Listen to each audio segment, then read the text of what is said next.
Hello guys and welcome to the next video. So today we're gonna do the first top 10 video on the channel. I'm not a huge fan of top 10 videos, but I'll try to do some basic ones. A lot of people always ask for it. So today we will do my top 10 favorite effect monsters. Place number 10 is Tyrant Dragon. It's a very basic card in my opinion. It doesn't have a too good effect, but I really like the artwork. I'm a big dragon fan. And yeah, this guy looks really amazing in my opinion. So it's just place 10 for being a pretty cool dragon. Yeah, then the next place we have Dark Necrofair. This monster has also pretty cool artwork in my opinion. I really like it. And it also has a decent effect. And I believe back in the day I had this card and I ran like a Fiend deck and it worked out really well. So it was one of the first monsters that you could special summon by removing stuff from your graveyard, and it was really strong. And then when the opponent destroyed it, you could take over one of his monsters. So it was a pretty decent card back in the day. And even if you just put it in defense mode, it had 2800 defense, and that's nothing to laugh about. In the next place we have Magician of Faith. Just an all-around very strong card. It was in most of the decks, and it even got limited later on. It was just super strong back in the day because there were so many spell cards that were really good, like Pot of Greed and Graceful Charity and cards like that. So a Magician of Faith could really give you a huge advantage. And even later on, when most of the most overpowered spell cards were banned, it was still a strong card because you could always get your best spell card back from the graveyard. So no question there. And the next place is Deslekuda. Probably nobody expects this card, but I was running a Burn deck and an Exodia deck, and these are based on shutting your opponent down, and this card really generates a nice card advantage in those decks. So you can flip it face up and down each turn and draw a card, and that's really strong if your opponent cannot get rid of it. And you generate so many cards that you can win pretty easily. And I also like cards that have different mechanics, and this card basically introduced the flipping face up and down. Well, it wasn't this card, it was the whole set, but I really liked the idea of that. So I really like this card. There was also like the Swarm of Locusts and Swarm of Scarabs, and I liked these as well. I also played them in my deck. Then place number 6 is another weak monster, Cyberjaw.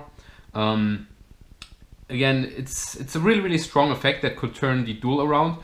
But I don't think it was too broken, like for example Fiberjaw, which could just make endless duels. In my opinion, the effect is kind of balanced, and it's a pretty nice card. I mean, it was limited to 1 for a long time, so most decks run it. And it was a nice out if your opponent has something like Jinzo or, I don't know, Black Luster Soldier or something. You can flip it, or if he attacks it, it gets flipped. And then just the whole board gets reset. It was a really nice card. Alright, then the next place, another weak monster, we have Spirit Reaper.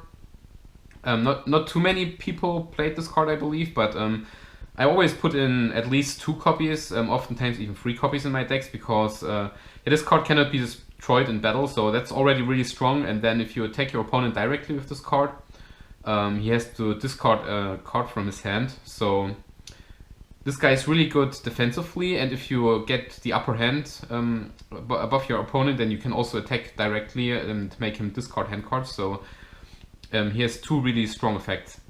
And if your opponent wants to get rid of him, he always has to use a spell or trap card. So if he gets targeted, he is automatically destroyed. But it's at least a 1-for-1, right? The only downside of this card was piercing monsters. So if your opponent had a monster that could pierce your defense, then you were pretty screwed if you had this guy on the field. And speaking about piercing, on place number 4 we have Ernite Porshad. This is another really strong card. He acquires 1 tribute and only has 1900 attack, but 1900 was pretty strong back in the day. And he also does piercing damage, so if your opponent has Spirit Reaper or Scapegoat, then this card is pretty good.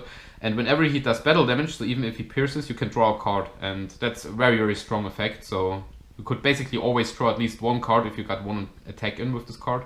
So it's really strong. And I really like the artwork of it. Then the next card, another weak monster, Yada Garasu. for obvious reasons, it's a very, very strong card. So basically, if you draw it in the right situation, you basically won the duel. If you attack your opponent directly with this card, he cannot draw a card in his next turn, so that's just super strong. But I really, really love the artwork of that one. It looks so nice, especially in Secret Rare. And I find it kind of cool how they made such a weak monster with only 200 attack, but it's just winning you the duel. It was banned later on, or I believe not even later on, it was like released and then it was banned in the next ban list, on the first ban list that came out. But yeah, I think it was justified to be banned. Then the next card is from Invasion of Chaos, but it's not one of the Chaos monsters, it's actually Berserk Gorilla. So I pulled this guy like 2 times back in the day, and I ran it in every deck. And it was pretty strong because a lot of people were playing these 1900 beatsticks, like you had Exarian Universe, you had the Air Knight Parshat, you had Skilled Dark Magician and so on. So a lot of 1900 monsters, and if you played this guy, you always had the upper hand, so you could always destroy all these monsters. Like even the Exarian in defense mode, you could easily run over him. So it was a really strong card, and not a lot of people played it. I know there were some like beast control decks where you played this guy, but it was always a strong card, and I had it in a lot of decks of mine. And yeah, again, I really like it. And then place number 1, also pretty strange card, but for the longest time I was playing a burn deck, and I just loved Lava Golem. So this is my actually favorite card, and there's a lot of cool stuff about this card. First of all, I like the mechanic of tributing your opponent's monsters and giving him a card, so that's already the first strong thing with that guy. So you just tribute 2 of his monsters. It can even be like Luster Soldier or something. It's an easy way to get rid of these monsters. And yeah, then you give him the Lava Golem, and if you play like a burn deck with Gravity Bind and stuff like that, then he cannot attack with it and takes 1000 damage each turn, so it's really strong.